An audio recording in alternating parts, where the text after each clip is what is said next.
Good morning children. Kidwai college से मैं आपकी शाइन मैम। चलिए, फेस्टिवल के बाद एक बार फिर से आपका इस ऑनलाइन क्लास में स्वागत है। क्लास 9 के बच्चे, कैसा लग रहा है आप लोगों को? आपको सिलेबस भी मिल गया और सिलेबस जो मिला है क्या है बच्चों? उसमें ये है कि कोविड-19 यानी इस महामारी के कारण चूँकि बच्चों के पास किताब अवेलेबल नहीं है, बच्चे कॉलेज नहीं आ पा रहे हैं, इसलिए एडमिनिस्ट्रेशन और मिनिस्ट्री के द्वारा ये लेसन कम कर दिया गया है, यानी 30% सिलेबस कम हो गया है। तो ये बच्चों आपका 70% जो सिलेबस है उसमें आप एग्ज़ाम देंगे और आपका जैसे प्रोजेक्ट होता है 70% की बात कर रही हूँ, 70% में आपका जो 100 में आता है 70 का आप एग्ज़ाम देंगे और 30 मार्क्स के आप 3 प्रोजेक्ट देंगे। एक प्रोजेक्ट तो मैंने आपको दे दिया बच्चों, क्या दिया है? फ्रांस की क्रांति। तो फ्रांस की क्रांति काफ़ी डिटेल मैंने फ़ोटो खींच के भेज दी है, वो आप अच्छी तरह से उसको बना लीजिएगा, बना के बिल्कुल तैयार रखिएगा और जब भी हम लोगों को ज़रूरत होगी हम लोग आपसे मांगेंगे। तो चलिए, जो हम ये पढ़ रहे थे बच्चों इस फेस्टिवल के पहले सिविक्स का 4 लेसन पढ़ रहे थे, संस्थाओं का कामकाज। ये क्लास 9 के लिए सिविक्स का लेसन 4 है, संस्थाओं का कामकाज। 3rd लेसन चुनावी राजनीति आपको नहीं पढ़ना है, वो सिलेबस में कम हो गया है। तो ये पार्ट 2 है बच्चों, हम आपको पढ़ा चुके थे। तो चलिए हम अपने मेन चर्चा पे, मेन बिंदुओं पे अपना ध्यान केंद्रित करें और हम आपको बताएं पार्ट 1 से हम से याद करते हुए आप आ जाइए कि पार्ट 1 में कैसे आपने पढ़ा था कि ये जो संस्थाएं हैं विधायिका, कार्यपालिका और न्यायपालिका द्वारा जो पूरे देश को चलाया जाता है, तो उस वक्त क्या हुआ था, एक इम्पॉर्टेंट मैटर 1990 में 13 अगस्त 1990 में भारत सरकार ने एक आदेश जारी किया था जिसमें ये कहा था कि 27% जो आरक्षण हो जाएगा सामाजिक और शैक्षिक दृष्टि से पिछड़े वर्ग के लिए। तो इससे बहुत ज़्यादा बच्चों हंगामा हुआ था, मैंने आपको बताया, काफ़ी लोगों में हिंसा हुई, काफ़ी लोगों ने विरोध किया और अंत में सर्वोच्च न्यायालय ने इस सारे बच्चों की इस दलील को सुनी और इसमें कुछ संशोधन करके इस विवाद को सुलझाया। चलिए हम आ जाते हैं आज की ये राजनीतिक संस्थाओं की आवश्यकता क्यों होती है। ये राजनीतिक संस्थाएं, भारत एक लोकतंत्रात्मक देश है। लोकतंत्रात्मक देश में जनता द्वारा चुने हुए जिन लोगों को बैठाया जाता है, तो क्या वो शासन करते हैं? वो अपनी मर्जी से करते हैं शासन? नहीं, वो खुद अपनी मर्जी से नहीं कर सकते। इसके लिए राजनीतिक संस्थाएं होती हैं। हमने एक उदाहरण में देखा कि किस तरह से देश को चलाने के लिए कई गतिविधियाँ शामिल रहती हैं। इसके द्वारा सरकार के द्वारा कई तरह की सबको शिक्षा, सबको स्वास्थ्य, सबको सुविधाएं मिलने की जिम्मेदारी होती है। इसके लिए सरकार क्या करती है? कर इकट्ठा करती है, फिर इसको क्या करती है? सेना में, पुलिस में और विकास के कार्यक्रम पे खर्च करती है और विभिन्न कल्याणकारी योजनाएं बना के उसे लागू करती है। और उसके बाद से इन फैसलों को लागू करने में अगर कोई विवाद होता है बच्चों, तो उसको तय करने वाला भी तो कोई होना चाहिए, क्या गलत है क्या सही है। तो ये लोकतंत्रात्मक देशों में इसके लिए सर्वोच्च न्यायालय की व्यवस्था की गई है। तो आधुनिक लोकतंत्रात्मक देशों में विभिन्न व्यवस्थाएं की गई हैं और इन्हीं व्यवस्थाओं को हम क्या कहते हैं? संस्थाएं। इन्हीं व्यवस्थाओं को हम क्या कहते हैं? राजनीतिक संस्थाएं। ये तभी ठीक से काम करेंगी जब देश के ये संस्थाएं अच्छी तरह काम करेंगी, देश में संविधान और कुछ बुनियादी नियम होंगे। तो चलिए हम आपको बताते हैं कि प्रधानमंत्री और कैबिनेट ऐसी संस्थाएं हैं जो सभी महत्वपूर्ण नीतिगत फैसले लेती है। मंत्रियों द्वारा लागू किए फैसले को लागू करने के लिए एक निकाय के रूप में इनको एक जिम्मेदारी दी जाती है। और सर्वोच्च न्यायालय वह संस्था है जहां नागरिक और सरकार के बीच जो भी विवाद हो उसको सुलझाया जाता है। तो इस तरह से संस्थाओं के कुछ कायदे कानून होते हैं, कुछ बैठक होते हैं, कुछ समितियां होती हैं, कुछ रूटीन होता है और इस तरह लोकतंत्रात्मक सरकार में संस्थाओं का बहुत महत्व है। तो ये आपने अच्छी तरह समझ लिया इस लेसन में संस्थाओं के कामकाज में कि कितना महत्व है, संस्थाएं क्यों थी। संसद आपको पहले भी बता चुके हैं, संसद यानी पार्लियामेंट के कितने सदन है, 2 सदन है, एक राज्यसभा दूसरे लोकसभा। तो संसद की आवश्यकता क्यों होती है? हर लोकतंत्र में जो जनप्रतिनिधियों की जो सभा होती है जनता की ओर से, और उसके लिए जो निर्वाचित प्रतिनिधियों की जो सभा होती है उसको क्या कहा जाता है? संसद कहा जाता है।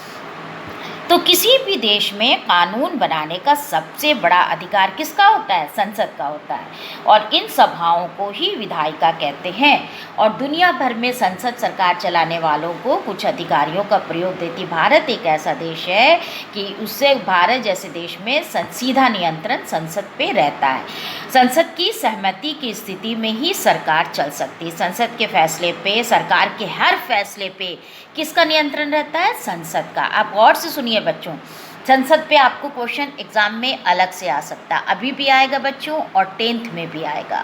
तो संसद पे जैसे मैं आपको पढ़ा रही हूँ संसद, अभी मैं आपको बताऊँगी प्रधानमंत्री, ये प्रधानमंत्री, फिर अब आपको नेक्स्ट वीडियो में बताएंगे राष्ट्रपति। इन सब पे क्वेश्चन आपको अच्छी तरह से आप पढ़िए, अभी भी आपको 9th में भी आएगा और 10th में भी आएगा। तो सार्वजनिक मामला या कोई भी देश की जो राष्ट्रीय नीति की चर्चा बहस होती है, इसमें सबसे सर्वोच्च संख्या होती है संसद ही होती है। संसद के 2 सदन आप समझ गई, दोनों सदनों में एक को कहते हैं राज्यसभा यानी काउंसिल ऑफ स्टेट्स, और दूसरे को कहते हैं लोकसभा यानी हाउस ऑफ पीपल। तो आपको पता है लोकसभा का चुनाव होता है, भारत का राष्ट्रपति संसद का हिस्सा होता है, और दोनों में किसी एक का सदन का सदस्य होना ज़रूरी है। संसद के फैसले पे अंतिम रूप से मंजूरी कौन देता है? हमारे देश का राष्ट्रपति। तो ये आपने पढ़ा संसद के दोनों सदनों के बारे में। कुछ हम आपको लोकसभा और राज्यसभा के बारे में बताते हैं बच्चों, कि कहा जाता है कि लोकसभा और राज्यसभा जो संसद के 2 सदन है, इनमें कौन पावरफुल है? तो राज्यसभा को अपर हाउस और लोकसभा को लोअर हाउस कहा जाता है। इसका ये मतलब नहीं है कि राज्यसभा ज़्यादा प्रभावशाली है, ऐसा नहीं है। तो संविधान में राज्यों के संबंध में राज्यसभा को कुछ विशेष अधिकार दिए गए हैं, लेकिन अधिकतर मसलों पे सर्वोच्च न्यायालय सर्वोच्च अधिकार जो होता है वो लोकसभा को ही मिलता है। तो आप बिल्कुल कंफ्यूज नहीं होइए, मैं आपको बहुत ही क्लियर अलग अलग बता रही हूँ कि लोकसभा क्या है, राज्यसभा क्या है। और कभी इलेक्शन होता है तो आपको ये नहीं पता चलता कैसा। चलिए हम आपको बताते हैं बच्चों कि अधिकतर मसलों पे सर्वोच्च अधिकार लोकसभा के पास ही क्यों रहता है। तो हम आपको बताएं कि किसी भी कानून को पारित करने के लिए दोनों सदन की ज़रूरत होती है, लेकिन अगर दोनों सदन में कोई भी मतभेद होता है तो दोनों सदनों अंतिम रूप से फैसला करने का काम संयुक्त अधिवेशन द्वारा किया जाता है, और उसके लिए बैठक की जाती है, लेकिन अंतिम रूप से जो अधिकार है वो लोकसभा को ही है। और ये इम्पॉर्टेंट बात मैं आपको बताऊं कि पैसों से मामले से यानी वित्तीय मामले में जो पूरा अधिकार है वो है लोकसभा के पास। लोकसभा से बजट या पैसे से संबंधित कोई कानून पारित हो जाता है लोकसभा द्वारा तो राज्यसभा उसे खारिज नहीं कर सकती है, और राज्यसभा के पास उसको भेजा जाता है कितने दिनों के लिए? 14 दिन के लिए। अभी संशोधन अगर करे तो ठीक है, अगर संशोधन नहीं भी हुआ तो लोकसभा को ये अधिकार है कि वो उन सुझावों को माने चाहे ना माने। और सबसे बड़ी बात ये है बच्चों कि लोकसभा मंत्रिपरिषद को नियंत्रित करती है, और वही व्यक्ति प्रधानमंत्री होता है जो लोकसभा में बहुमत हासिल करता है, और उसे मंत्रिपरिषद पे विश्वास है या नहीं है। प्रधानमंत्री समेत सभी मंत्रियों को पद पे रहने के लिए अधिकार, ये राज्यसभा को यह अधिकार हासिल नहीं। तो ये तो था बच्चों कि हम आपको बता रहे थे कि दोनों सदन में लोकसभा और राज्यसभा के बारे में, और सभी जो कार्यपालिका हमारी है सभी अधिकारियों को सामूहिक रूप से कार्यपालिका के रूप में जाना जाता है, क्योंकि सरकार की नीतियों को कार्यरूप देने के कारण इसे कार्यपालिका कहा जाता है। तो किसी भी लोकतांत्रिक देश में कार्यपालिका के 2 हिस्से होते हैं, और जनता द्वारा खास अवधि तक निर्वाचित लोगों को राजनीतिक कार्यपालिका कहते हैं। तो अब हम आपको बताते हैं प्रधानमंत्री और मंत्रिपरिषद के बारे में।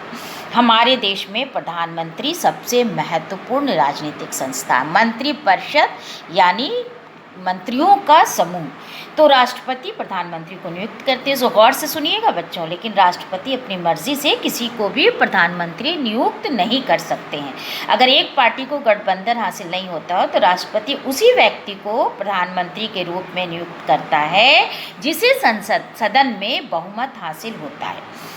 और प्रधानमंत्री को जो नियुक्त करने के बाद राष्ट्रपति प्रधानमंत्री के सलाह से अन्य मंत्रियों की नियुक्ति करता है।